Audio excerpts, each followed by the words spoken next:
Kaibigan ako, mahal ko ang Islamic at si Muhammad. Di lang ako ang Kristiyanong gumagawa niyan, pati gobyerno ng Pilipinas na pinapamunuan ng mga tunay na Kristiyano. Kaya nga nakikilahok at nakikiisa kami sa mga selebrasyon nyo o sa mga gawain nyo. Ako alam ko si Allah Diyos namin at si Muhammad tinawag ni Jesus. Nasa Quran nyo yan. Wala kayo dapat nalibakin anuman sa church na itinatag ng Diyos kay Isaac at sa mga lahi niya. Dahil nakasulat sa Quran nyo na sa mga lahi ni Isaac ibinigay ang scripture at prophethood. At sa pamamagitan din nila natatag ang religion na itinatag ni Allah at ni Jesus kay Muhammad. Nakasulat yan sa Quran nyo. Kaya nga sabi ni Jesus kay Muhammad, "What was given to you, O Muhammad, is nothing except of what was already given to the people of the scripture." At kaya rin sinabi ni Jesus, "What was given to you, O Muhammad, is the confirmation of what was before it." Tinutukoy kung ano ang nasa people of the scripture na ngayon ay Judaism, Christianity na, at tinutukoy nga ang Bible at ang doctrine ng Judaism, Christianity. Kaya nga si Allah at si Jesus ay inutusan si Muhammad na magtanong sa people of the scripture kung kanino ang tunay na mensahe ng scripture ay ikinaloob para sa lahat ng mga sekta at para sa Islamic. Walang sino man ang may karapatang manlahit o manghusga o manakhid sa sino mang hinirang ng Diyos, sabi ni David at ni Jesus. Huwag gagawan o pagsalitaan ng masama ang mga hinirang ng Diyos, kasi sila'y pag-aari ng Diyos. Kaya nga kahit makailang ulit ng akmang patayin si David ni Haring Saul ay wala siyang ginawa o sinalitang masama kay Haring Saul. Kahit may pagkakataon na siyang patayin si Haring Saul, dahil ang sabi ni David, ang mga hinirang ng Diyos ay pag-aari ng Diyos. Ito ang katotohanan para sa pagmamahal ko sa Islamic dahil si Paul mismo pinatotohanan na ang Islamic ay tatag ng Diyos bilang ministry ng Muhammadism Christianity na itinatag ni Jesus kay Muhammad.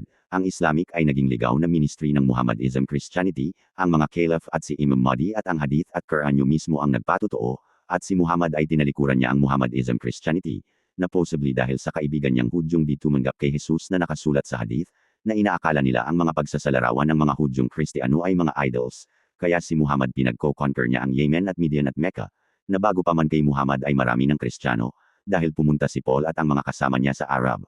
Ang patotoong si Muhammad ay panang-aral ang Judaism, Muhammadism, Christianity o Muhammadism Christianity na nakasaad sa Surah Sham na talata 20 at talata 33 patungkol sa Mateo 28 talata 17 hanggang 20 ay ang mga coin sa Arab na may mga cross na Kristyanismo na nakaukit ang pangalan ni Muhammad.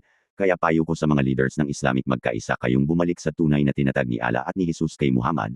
Makiko-ordinate kayo kay Dr. Hormuz Shariat, kasi sa kanya nagsimula ulit ang tinatag ni Jesus kay Muhammad, na dapat kilalanin ang Holy Trinity, dahil nakasulat yan sa Quran nyo, kasi si Dr. Hormuz Shariat ay lahi ni Ishmael.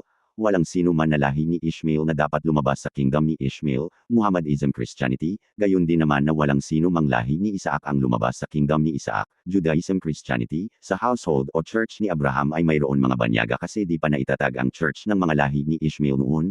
Ang alin man sa dalawang kingdoms na ito, ang di nila pwedeng akayin ay ang lahi ng magkabilang panig, lahi ni Isaac para sa kingdom o covenant kay Isaac, ang lahi ni Ishmael ay para sa kingdom o covenant kay Ishmael. Ang pwede nyo akayin ay yung mga descendants ni Abraham, dahil may mga kanya-kanyang kingdom kayo na itinatag ng Diyos at ni Jesus para sa inyo. At kayong mga nabinyagan ng mga pari, Katoliko pa rin kayo, maliban kung na-cast off na kayo, kaya anumang oras pwede kayong pumasok sa simbahan, ngunit nararapat sa inyong humarap sa pari. Ayon kay Jesus, sabi niya mag-alay ka ng kalapati ayon sa utos ni Moses. Dahil sabi ni Jesus, ang batas o salita ng Diyos ay ibinigay kay Moses, at ang grasya at katotohanan ay makakamtan sa pamamagitan ni Jesus.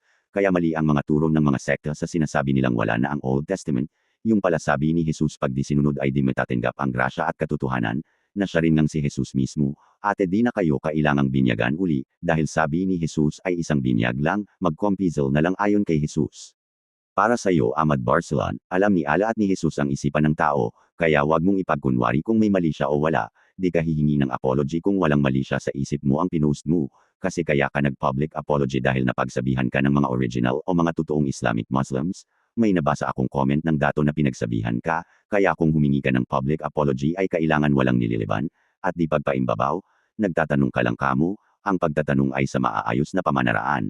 Ikaw mismo nagsabi dati kang pari, bakit ikinalat mo, bakit di mo tinanong sa dati mong kapwa pari? Kung may respeto ka sa mga dati mong kapwa pari, ikaw napakatanda mo na puro ka kasinungalingan. Marami akong dinownload na mga blogs niyong mga ustads na di mga original na Islamic Muslims. Matindi pa kayo kay Lucifer kung manira. Pati mga balik Islam inimplunsyahan niyo. Pati si Jacob siniraan ng kapwa niyo. Napakatagal na kamo. Ngunit inulirat at inisun niyo pa, dahil sa paulit-ulit niyong pag-uusig paninirang pananong ay nang matanong din kayo patungkol sa mga nakasulat sa Quran at Hadith niyo. Mas tumindi ang mga galit niyo. Sabi mo mga Katoliko lang ang susunod sa sinumang papa sa Roma. Ang katotohanan ay lahat dapat sumunod. dahil ang bawat inuluklok sa kanila ay nakaupo sa kaliwa ng Diyos ayon kay Jesus, dahil sila ay selected from among mankind, to deal with everything related to the Lord, ayon na rin sa Quran nyo, sundin kung ano ang nasa Judaism Christianity, huwag mong iulit-ulit ang pakikipag-sex sa babae ng Pope John XII dahil sa panahon niyang ika-9 na century ay wala pang celibacy, taon 11 century lang isinabates ang celibacy. Alam niyong ang kaso niya mas matindi pa ang ginawa ni David, dahil si David rektang inanoint ng Diyos sa pamamagitan ni Samuel, ang ginawa niya ay inasawa niya ang asawa ng sundalo, tapos isinulong niya ang asawang sundalo sa harap ng mga kalaban upang mamatay. Alam ng Diyos na si David rin ang pumatay sa lalaking iyon, bakit di mo inuusig o iniisyo si David? Kasi layon mo talagang libakin ang mga papa sa Roma upang libakin ang buong RCC, ang pag-aasawa at pakikiniig sa di-asawa ay magkaiba. Ikaw Ahmad Barslon, alin mas napakasama?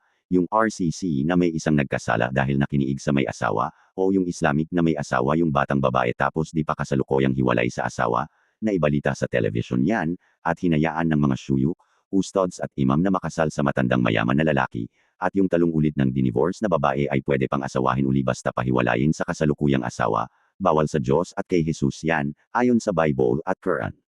Ang Ten Commandments ay di binawasan ng RCC, ang 10 na nakalagay sa simbahan ay interpretation yun ng Ten Commandments, ang original niyan ay nasa Bible pa din ng RCC, kaya nila ginawa yan upang di ma-misinterpreta ng mga instrumento ni Lucifer ang Ten Commandments.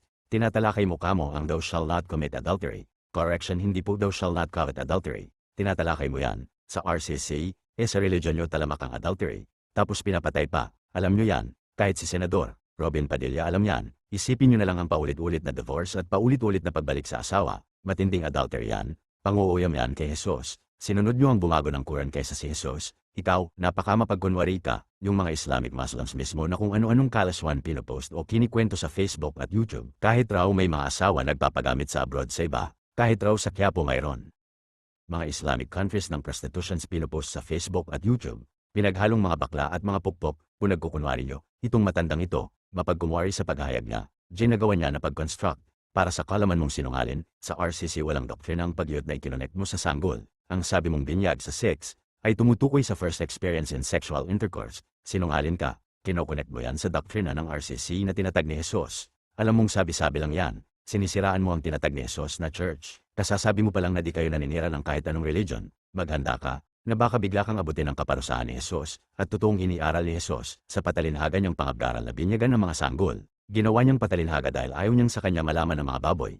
Kaya nga sinabi niya noon na huwag ibigay sa mga baboy ang mga perlas, na ibig sabihin huwag ibigay sa mga disbelievers na walang balak mag-unawa ng salita ng Diyos o ni Jesus. Ikaw na martad, huwag mong lasunin ang kaisipan ng mga Katoliko, dahil mahihina ng aangilan sa kanila. Lasunin mo pa ang mga utak nila ng bibig mo. Mga tao nyo nga aminado kayong di nyo kayang ituid, tapos aakay pa kayo iba. Tapos sasabihin nyo si Allah di kailangan ng miyembro, magkagayon na mga inaakay nyo pala at di para sa religion ni Allah, kundi para sa kulto nyo, kasi kayo mismo nagsabi, ang inaakay nyo ay di para kay Allah.